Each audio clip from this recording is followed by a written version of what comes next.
Anak-anak penyandang disabilitas memiliki sejumlah potensi di berbagai bidang. Karena itu, penting bagi orang tua dan lingkungan sekitar untuk mengenali dan menggali potensi tersebut. Seperti halnya seorang penyandang autisme di Kota Bandung yang berprestasi di bidang seni, khususnya modeling.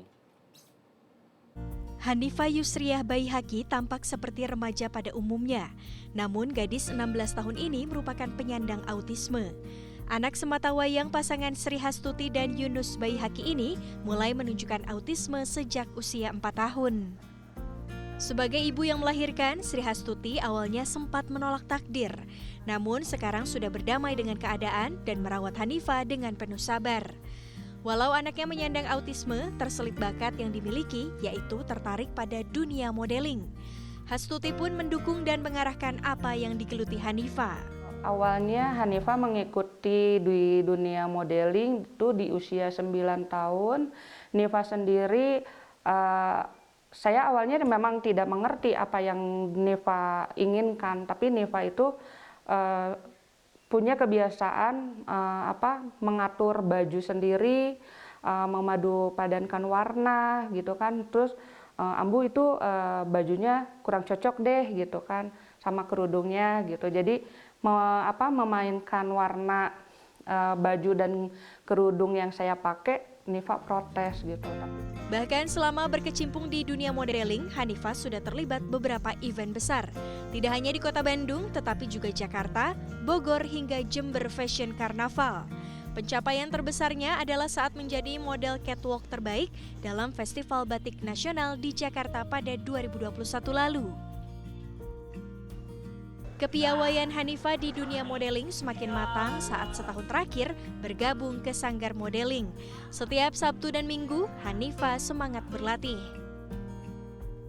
Ternyata Hanifa tidak hanya tertarik pada dunia modeling, tetapi juga pada musik. Dua alat musik yang diminati yakni biola dan keyboard.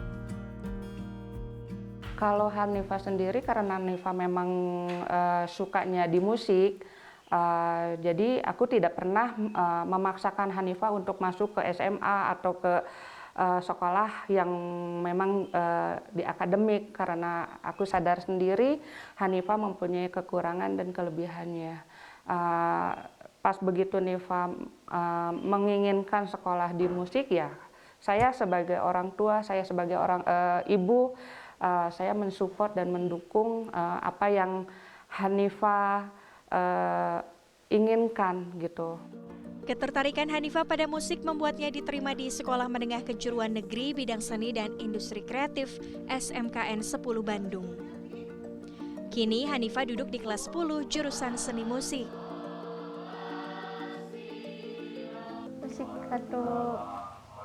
Musik satu. Di mana sekolahnya? Deket Dekat dari rumah. Tiap hari diantar sama siapa? mama. Seneng nggak sekolah di musik satu? Senang, banyak teman. Belajar apa aja? Musik, Musik. Musik apa yang bisa? Biola. biola, Terus? piano, dan keyboard.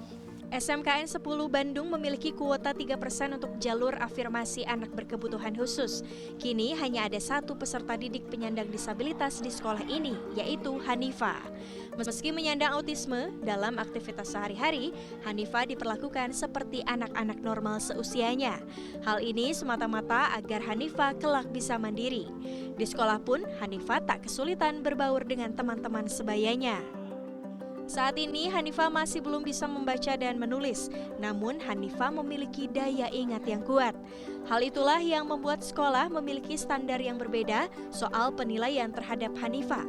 Meski tak ada guru khusus bagi siswa penyandang disabilitas di sekolah inklusi ini, guru dan staf sekolah dengan cermat mendampingi proses belajar Hanifa.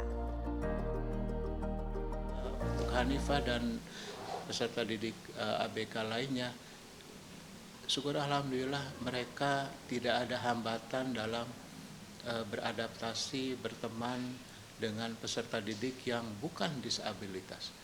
Dan anak-anak yang non-difabel juga, mereka menerima dengan begitu sangat ramah dan tidak ada istilah mungkin perundungan atau bullying. Dosen Psikologi Universitas Islam Bandung, Andita Nurul menjelaskan, terdapat 4 jenis penyandang disabilitas, yaitu fisik, sensorik, mental, dan intelektual. Diperlukan peran orang tua sebagai garda terdepan dan lingkungan sekitar untuk memahami jenis disabilitas tersebut, untuk kemudian mengidentifikasi kelebihan dan kekurangan dari anak-anak penyandang disabilitas. Barulah potensi anak dapat digali dan didukung.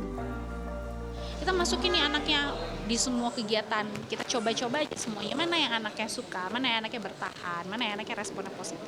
Kalau terstruktur, kita mencoba untuk menyusun, mengidentifikasi gitu ya perilaku-perilaku apa yang akan yang seharusnya dimunculkan dalam situasi tertentu, sehingga ketika itu misalnya ditampilkan oleh anak, kita bisa mempunyai asumsi bahwa sepertinya anak ini oke deh, dia kayaknya mau deh, dia kayak suka dan seterusnya, sehingga kita coba untuk lebih fokus sedikit ke titik itu. Nah, Andita menambahkan, penting pula bagi orang tua dan lingkungan untuk mengurangi ekspektasi ketika menghadapi anak-anak penyandang disabilitas, meski potensi mereka sudah tergali dan kemampuan mereka sudah terasah. Karena apabila dipaksakan, dikhawatirkan dapat berdampak pada aspek psikologis lain, seperti membuat anak menjadi mudah marah. Tim Liputan CNN Indonesia, Bandung, Jawa Barat.